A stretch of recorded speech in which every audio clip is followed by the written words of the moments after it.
नमस्कार। आज हम कर रहे हैं कक्षा 8 की विज्ञान की पाठ्य पुस्तक का 16वां लेसन है प्रकाश, उसके प्रश्नोत्तर। देखिए, पहला प्रश्न है, मान लीजिए आप एक अंधेरे कमरे में हैं। क्या आप कमरे में वस्तुओं को देख सकते हैं? क्या आप कमरे के बाहर वस्तुओं को देख सकते हैं? यानी आप जिस कमरे में, वो अंधेरे कमरे में है या अंधेरा है, तो कमरे में रखी वस्तुओं को और क्या बाहर की वस्तुओं को आप देख सकते हैं? इसकी व्याख्या करनी है। तो देखिए, यदि हम अंधेरे कमरे के अंदर हैं, ठीक है, तो हम वस्तुओं को नहीं देख सकते। क्यों नहीं देख सकते? क्योंकि हम वस्तुओं को उनके द्वारा परावर्तित प्रकाश के कारण ही देख सकते हैं, और ये परावर्तित प्रकाश अंधेरे कमरे में नहीं होगा, अतः हम कमरे के अंदर की वस्तुओं को नहीं देख सकेंगे। लेकिन जहाँ तक बाहर की बात करें, हम कमरे के बाहर रखी वस्तुओं को देख सकेंगे, क्योंकि ये वस्तुएं प्रकाश का परावर्तन करेंगी, जिसके कारण उन्हें देख पाएंगे। लेकिन यदि कमरे के बाहर भी प्रकाश नहीं होगा, तो बाहर की वस्तुएं भी दिखाई नहीं देंगी। इसका मतलब यदि प्रकाश है तो ही देख पाएंगे, अन्यथा तो बाहर भी नहीं देख पाएंगे। ठीक है। अब दूसरा प्रश्न है, नियमित और विस्तृत परावर्तन में अंतर बताइए। क्या विस्तृत परावर्तन का अर्थ है कि परावर्तन के नियम विफल हो गए? यानी हमें नियमित और विस्तृत परावर्तन में अंतर बताना है, साथ ही साथ ये बताना है कि जब विस्तृत परावर्तन होता है तो क्या परावर्तन के नियम फेल हो जाते हैं। तो देखिए, बात करते हैं। देखिए, नियमित परावर्तन, जब प्रकाश किसी चिकने या पॉलिश किए हुए तथा पृष्ठों पर आपतित होता है तो नियमित परावर्तन होता है। क्यों? कि इसमें परावर्तित किरणें समानांतर जाती हैं। ठीक है। और वहीं विस्तृत परावर्तन की बात करें कि जब आपतित समांतर किरणें किसी खुरदरे पृष्ठ पर आपतित होकर परावर्तित होती हैं, तो परावर्तित किरणें समांतर नहीं होती, जिसे विस्तृत परावर्तन कहते हैं, यानी वो इधर उधर चली जाती है। लेकिन जहाँ तक परावर्तन के नियमों की बात है, तो नहीं, विस्तृत परावर्तन का अर्थ यह नहीं है कि इसमें परावर्तन के नियम विफल हो गए, क्योंकि विस्तृत परावर्तन में भी परावर्तन के नियमों का पालन होता है। ठीक है, ध्यान रखें, ये नियमों का पालन इसमें भी होगा, क्योंकि प्रकाश का विसरण परावर्तक पृष्ठों जैसे कागज, गत्ते, लकड़ी आदि के टुकड़े के अनियमितताओं के कारण होता है। लेकिन नियमों का विफल होना इससे पता नहीं चलता है, इससे नियम विफल नहीं होते। तीसरा प्रश्न देखिए, ऐसा है कि हमें कुछ स्थितियां दी गई है, इन स्थितियों के अंदर परावर्तन कैसा हो रहा है ये। ठीक है, तो सबसे पहला है पॉलिश युक्त लकड़ी। देखिए, पॉलिश युक्त लकड़ी की मेज है तो उससे होने वाला परावर्तन नियमित परावर्तन होगा। ठीक है, क्योंकि किरणें समानांतर जाएंगी। चौक पाउडर, यानी चौक का पाउडर है, उससे होने वाला परावर्तन विस्तृत परावर्तन होगा। ठीक है। तीसरा है गत्ते का पृष्ठ। गत्ते का पृष्ठ है, वो भी खुरदरा होता है, तो उससे भी विस्तृत परावर्तन होगा। चौथा है संगमरमर के पृष्ठ पर फैला जल। देखिए, संगमरमर है, उसके पृष्ठ पर जल फैला है तो नियमित परावर्तन होगा। ठीक है। पांचवा दर्पण, दर्पण से भी नियमित परावर्तन होगा। और छठा है कागज का टुकड़ा। देखिए, कागज की प्रकृति पर निर्भर करेगा कि नियमित परावर्तन होगा या विस्तृत। क्योंकि यदि कागज का टुकड़ा चिकना है तो वो नियमित परावर्तन दर्शाएगा, और यदि वही कागज का टुकड़ा खुरदरा है तो वो विस्तृत परावर्तन दर्शाएगा। चौथा प्रश्न है, परावर्तन के कितने नियम हैं उनको दर्शाइए, या परावर्तन के नियमों को बताइए। देखिए, परावर्तन के दो नियम हैं। पहला नियम क्या है? आपतन कोण, जिसे हम आई से डिनोट करते हैं। सदैव परावर्तन कोण, जिसे हम आर से दर्शाते हैं, के बराबर होता है। अर्थात आपतन कोण सदैव परावर्तन कोण के बराबर होता है। कोण आई इज इक्वल टू कोण आर। ठीक है, आई है वो आपतन कोण है, आर परावर्तन कोण है। दूसरा परावर्तन का नियम है आपतित किरण, परावर्तित किरण तथा परावर्तक पृष्ठ पर आपतन बिंदु पर खींचा गया अभिलंब, ये तीनों एक ही तल में होते हैं। ठीक है, आपतित किरण, परावर्तित किरण और अभिलंब एक ही तल में होते हैं, जैसा इस चित्र में दिखाया गया है। इस प्रकार ये क्या है, ये परावर्तन के दो नियम है। ठीक है, अब अगला अपना प्रश्न है 5वां प्रश्न। यह दर्शाने के लिए कि आपतित किरण, परावर्तित किरण तथा आपतन बिंदु पर अभिलंब एक ही तल में होते हैं, इसके लिए एक क्रियाकलाप का वर्णन कीजिए। देखिए, हमने पहले इसको एक किरण चित्र द्वारा दर्शा दिया है। ठीक है, इसमें देखिए यह एक यह एक मेज पर फैलाया गया सफ़ेद कागज़ है, और ये जो दिखाया जा रहा है वो एक कांच की दर्पण कांच की पट्टी है या दर्पण की पट्टी है जो ऊर्ध्वाधर खड़ी की गई है। ठीक है, अब इस कांच पर एक किरण इस प्रकार लाई गई है जो आपतित किरण के रूप में है, और इस किरण को हमने 1, 2, 3 नाम दिया है, और वो किरण जिस बिंदु पर टकराती है वहाँ से जाती हुई किरण ये जा रही है, इसको हमने 4, 5 नाम 6 नाम दे दिया है। ठीक है, ये किरणें कैसे डाली है, हमने खड़ी कांच की पट्टी है उसके सामने एक कंगा रखा है, और इस कंगे से हमने टॉर्च के द्वारा रोशनी डाली है, और वो रोशनी यहाँ आती है। ठीक है, और वो बिंदु ओ पर मिलती है, ओ से टकराकर वो परावर्तित हो जाती है। तो यहाँ जो 1, 2, 3 और ये ओ और 7 ये मिलकर आपतन कोण बनाते हैं, फिर 7 ओ और 4, 5, 6 ये मिलकर परावर्तन कोण का निर्माण करते हैं। अब इसमें आपतित किरण, परावर्तित किरण और अभिलंब तीनों एक ही तल में होते हैं, साथ ही साथ आपतन कोण I और परावर्तन कोण R का मान भी एक समान होता है। ठीक है, ये इसका लिखित प्रारूप में इसने दे दिया गया है। अब है 6ठा प्रश्न। 6ठे प्रश्न में रिक्त स्थान है, हमें उनकी पूर्ति करनी है। ठीक है, देखिए पहला प्रश्न है, एक समतल दर्पण के सामने 1 मीटर दूर खड़ा व्यक्ति अपने प्रतिबिंब से दूर दिखाई देता है। देखिए, कोई व्यक्ति दर्पण से 1 मीटर दूर खड़ा है, तो दर्पण के अंदर भी वो 1 मीटर दूर हो रहा है, इसलिए वो अपने प्रतिबिंब से 2 मीटर दूर खड़ा होगा। कितना खड़ा होगा? 2 मीटर दूर खड़ा होगा। ठीक है, दूसरा प्रश्न है, यदि किसी समतल दर्पण के सामने खड़े होकर आप दाएं हाथ से अपने बाएं कान को छुएंगे, यानी आप दाएं हाथ से किसको छू रहे हैं? बाएं हाथ को छू रहे हैं या बाएं कान को छू रहे हैं, तो दर्पण में ऐसा लगेगा कि दायां कान बाएं हाथ से छुआ गया है, तो दोनों तरफ आएगा बाएं। ठीक है, और तीसरा है, जब आप मंद प्रकाश में देखते हैं तो आपकी पुतली का साइज बड़ा हो जाता है, यानी जब हम जितना कम प्रकाश होता है तो देखने का प्रयास करते हैं तो हमारी पुतली का आकार हमेशा बड़ा होता है। चौथा है, रात्रि पक्षियों के नेत्रों में शलाकाओं की संख्या की अपेक्षा शंकुओं की संख्या अधिक होती है। ठीक है, यानी ऐसे पक्षी जो रात में देख रहे हैं उनमें शंकु कोशिकाओं की संख्या अमूमन अधिक होती है। ठीक है, नेक्स्ट अपना प्रश्न है 7वां, आपतन कोण परावर्तन कोण के बराबर होता है, तो ऐसा कब होता है? ऐसा सदैव होता है, तो ऑप्शन क रहेगा इसमें से, यानी हमेशा ही वो आपतन कोण परावर्तन कोण के बराबर रहेगा।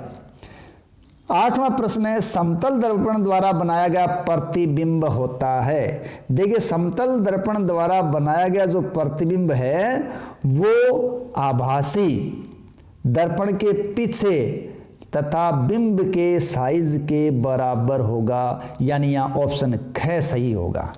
ठीक है, कौन सा सही होगा? ऑप्शन ख, आभासी होगा, दर्पण के पीछे तथा बिंब के साइज के बराबर होगा।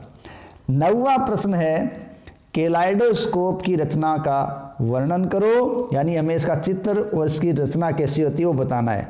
और 10वां प्रश्न है मानव नेत्र का नामांकित चित्र बनाइए। देखिए 9वां केलाइडोस्कोप। देखिए केलाइडोस्कोप के बारे में पढ़ने को चित्र दिया गया है, ठीक है।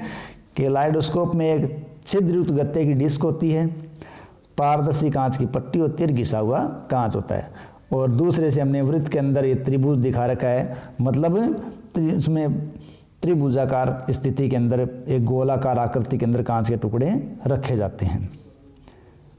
तो देखिए ये केलाइडोस्कोप का हम यहाँ वर्णन कर रहे हैं, ठीक है।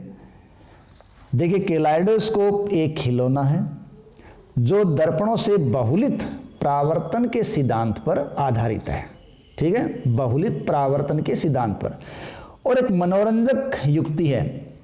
केलाइडोस्कोप या बहुमूर्तिदर्शी, ध्यान रखें केलाइडोस्कोप को बहुमूर्तिदर्शी भी कहते हैं। केलाइडोस्कोप या बहुमूर्तिदर्शी में दर्पण की 3 आयताकार पट्टियां होती है जिनको प्रिज्म की आकृति में जोड़ा जाता है और इस आकृति को एक बेलनाकार ट्यूब में लगा दिया जाता है। इस ट्यूब के एक सिरे पर बीच में छिद्र वाली एक गत्ते की डिस्क लगाते हैं और उसके दूसरे सिरे पर समतल कांच की वृत्ताकार प्लेट रखते हैं जो दर्पण को छू रही हो। इसके ऊपर रंगीन कांच के टुकड़े रखकर घिसे हुए कांच की प्लेट से इसे बंद कर देते हैं। इस प्रकार से केलाइडोस्कोप या बहुमूर्तिदर्शी तैयार हो जाता है। अब दूसरे सिरे से देखते हैं तो दर्पण द्वारा बने कांच के टुकड़ों के बहुलित प्रतिबिंबों के कारण सुंदर पैटर्न दिखाई देता है। इस केलाइडोस्कोप को घुमाते हैं तो पैटर्न बदलते रहते हैं और ये पैटर्न पहले से बिल्कुल अलग होते हैं, यानी एक पैटर्न को आप बार बार नहीं देख सकते। केलाइडोस्कोप का उपयोग दीवारों वाले कागजों तथा वस्त्रों की डिजाइन बनाने वाले तथा कलाकार नए नए पैटर्न की कल्पना करने के लिए करते हैं। 10वां प्रश्न अपना है मानव नेत्र की नामांकित संरचना। तो ये है मानव नेत्र की नामांकित संरचना, जिसमें पलक, ठीक है, 3 पटलें हैं, श्वेत पटल, रक्त पटल और रेटिना या दृष्टि पटल। श्वेत पटल है वो सुरक्षा का काम करती है, रक्त पटल पोषण प्रदान करती है, रेटिना दृष्टि पटल वहाँ पर प्रतिबिंब बनता है। और फिर दे रखा है अंध बिंदु जहाँ से प्रतिबिंब दिखाई नहीं देता। दृष्टि तंत्रिकाएं या दृढ़ तंत्रिकाएं जो दृष्टि है उस तंत्रिकाएं ये मस्तिष्क तक उस दृश्य को ले जाती हैं। इसके अलावा आइरिस, कॉर्निया, लेंस, पक्षमापी पेशियां और आंख के अंदर भरा हुआ द्रव्य, काचाभ द्रव्य इसके अंदर दर्शाया गया है। नेक्स्ट प्रश्न संख्या अपनी है 11। गुरमीत लेजर टॉर्च के द्वारा क्रियाकलाप 16.8 को करना चाहता है। उसके अध्यापक ने उसे ऐसा करने से मना किया। क्या आप अध्यापक की सलाह के आधार पर इसकी व्याख्या कर सकते हैं? देखिए अध्यापक ने लेज़र टॉर्च का उपयोग करने से गुरमीत को मना किया क्योंकि लेज़र किरणों का प्रकाश बहुत तेज होता है जिससे हमारे रेटिना पर बहुत बुरा प्रभाव पड़ता है और हमारी आंखें खराब हो सकती है। इसलिए अध्यापक ने गुरमीत को ऐसा करने से मना किया। 12वां प्रश्न है, वर्णन कीजिए कि आप अपने नेत्रों की देखभाल कैसे करेंगे। देखिए हम नेत्रों की देखभाल करने के लिए कई तरीके इस्तेमाल कर सकते हैं, ठीक है। देखिए नेत्रों को बहुत कम या बहुत अधिक प्रकाश से बचाएंगे क्योंकि दोनों स्थितियां नेत्र के लिए नुकसानदायक हैं। दूसरी बात, हम अपने नेत्रों को बार बार जल से धोएंगे। तीसरा, चलते वाहन में कभी भी नहीं पड़ेंगे। चौथा, सूर्य तथा तेज प्रकाश को सीधा नहीं देखना चाहिए। 5वां, गर्मियों में धूप के चश्मे का इस्तेमाल करना चाहिए। 6ठा, नेत्र को प्रतिदिन स्वच्छ जल से धोना चाहिए। और 7वां, बहुत तेज और बहुत मंद प्रकाश में नहीं पड़ना चाहिए, ठीक है, उससे बचेंगे। आंखों को मलना नहीं चाहिए। आंखों में कोई समस्या हो तो चिकित्सक को दिखाना चाहिए और चिकित्सक ने परामर्श दिया तो उपयुक्त चश्मे का इस्तेमाल करना चाहिए। इस प्रकार हम आंखों की देखभाल कर सकते हैं। अब हमारे सामने है 13वां प्रश्न। यदि परावर्तित किरण आपतित किरण से 90 डिग्री का कोण बना रही है तो आपतन कोण का मान कितना होगा। चूंकि हमें पता है कि परावर्तन की स्थिति में आपतन कोण और परावर्तन कोण का मान बराबर होता है और जब आपतित तो परावर्तित किरण के बीच 90 डिग्री का कोण है, इसका मतलब दोनों कोण है वो 45 डिग्री के होंगे, यानी आपतन कोण का मान 45 डिग्री होगा। यदि दो समांतर दर्पण एक दूसरे से 40 सेंटीमीटर के अंतराल पर रखे हैं तो इनके बीच रखी मोमबत्ती के कितने प्रतिबिंब बनेंगे। देखिए, समांतर रखे समतल दर्पणों के बीच 0 डिग्री का कोण बनेगा, यानी दोनों दर्पण 0 डिग्री के कोण पर रखे हैं क्योंकि सामने आमने हैं, इसलिए इनके बीच में बने प्रतिबिंबों की संख्या अनंत होगी या असंख्य होगी। 15वां प्रश्न है, दो दर्पण एक दूसरे के लंबवत रखे हैं। प्रकाश की एक किरण एक दर्पण पर 30 डिग्री के कोण पर आपतित होती है, जैसा कि चित्र में दिखाया गया है। दूसरे दर्पण से परावर्तित होने वाली परावर्तित किरण का चित्र बनाइए। ठीक है, देखिए यहाँ तक का ये चित्र हमें बना के दिया गया है। ठीक है, ये बनाया गया है, ये बनाया, और ये परावर्तित किरण ऐसे जाएगी और जहाँ विलंब बनेगा उसी विलंब के इक्वल ये परावर्तित किरण जाएगी। तो जब ये यहाँ 30 डिग्री, देखिए आपतित तो परावर्तित किरण है, वो किरणें अभिलंब पर मिलेंगी और अभिलंब के दोनों तरफ के कोण बराबर होंगे, यानी आपतन कोण परावर्तन कोण बराबर होंगे। तो यहाँ पहली स्थिति में 30 डिग्री के कोण बन रहे हैं, लेकिन बाद की पुनः परावर्तन की स्थिति में ये 60 डिग्री का कोण बनेगा। ठीक है, नेक्स्ट प्रश्न इसमें अपने को दिया गया है 16वां प्रश्न। देखिए, चित्र 16.20 में दर्शाया गया है, नीचे चित्र बना रखा है डॉटेड के रूप में, जहाँ में A, P, Q, R 4 बिंदु दिए गए। ठीक है, तो 16.20 में दर्शाए अनुसार बुध जो एक समतल दर्पण के ठीक सामने पार्श्व से कुछ हटकर एक किनारे A पर खड़ा है, क्या वह स्वयं को दर्पण में देख सकता है? क्या वह P, Q तथा R पर स्थित वस्तुओं के प्रतिबिंब को देख सकता है? देखिए, जो A पर खड़ा है वो कुछ हटकर खड़ा है। ठीक है, तो वो क्या स्थिति देख सकेगा? देखिए, बुध जो खड़ा है A पर और दर्पण से कुछ पार्श्व है और वो इस प्रकार सीधा देखेगा,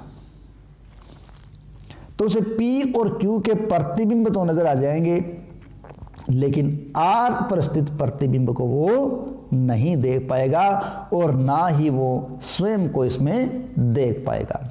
ठीक है, 17वां प्रश्न देखिए, A पर स्थित किसी वस्तु का समतल दर्पण में बने प्रतिबिंब की स्थिति ज्ञात कीजिए। देखिए, बिंदु A दिखा रखा है, इस A पर कोई वस्तु है, उसका समतल दर्पण में प्रतिबिंब बनना है, उसकी स्थिति देखनी है। दूसरा, क्या B स्थिति से पहली उसे देख पाएगी और C स्थिति से क्या बुध उसे देख पाएगा, और B और C अपनी जगह बदल ले तो प्रतिबिंब किस ओर खिसकेगा। ठीक है, तो देखिए, इसको हम इस प्रकार कर सकते हैं। देखिए, वस्तु A पर रखी हुई है, इसका प्रतिबिंब इस प्रकार बनेगा, ये किरणें वस्तु की दर्पण पे जा रही हैं। हम जानते हैं परावर्तन के पश्चात वो ऐसे जाएंगी, तो पहली और बुध जो है उनको वो दर्पण के पीछे से आती प्रतीत होंगी। ठीक है, तो इसको B पर स्थित पहली भी देख सकेगी।